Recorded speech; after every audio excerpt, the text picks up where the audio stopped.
Mansur Yavaş'la baş başa bırakıyorum.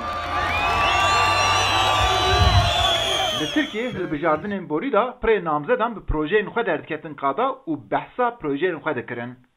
Di vê hilbijardina 31 Edarê da namzedên partiyên siyasî dêl projeyan ve hebû din rexne û tewanbar dikin.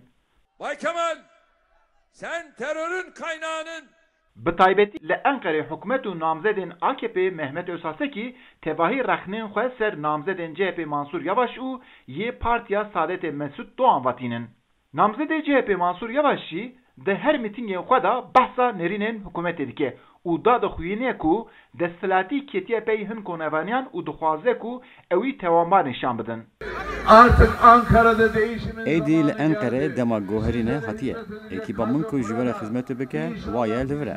Bi destûra Xwedê, tiştên ku wan ji we re çi nekirine, em ê li desthilatê xwe de pêşkeş bikin. Namzedê İttifaka Millî Mansur Yavaş berevanê xwe namzedê İttifaka Komarî Mehmet Özhasekî dema rexne dike û dibêje ew bi piştkiriya Erdoğan bawer e, lê em bi piştkiriya gel bawerin.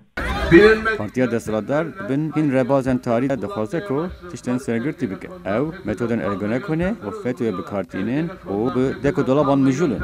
Bila bizanibin ku ew ê bi ser nekevin. Bi saya Xwedê em ê wan pûç bikin. Allah'ın izniyle. Li Enqerê her namzedên partiyên siyasî him li qadan derdikevin beramberî girseyên xwe û him jî bi sazkirina civînên taybet projeyên xwe eşkere dikin. Namzedê Partiya Saadetê Mesut Doğan jî di danasîna vîzyona projeyên xwe da dema qise dike tîrên rexnên xwe ser Erdoğan ra dirêj dike. Li sala 1994 da Recep Tayyip Erdoğan bi bawerî û misyonekê din berêve diçû.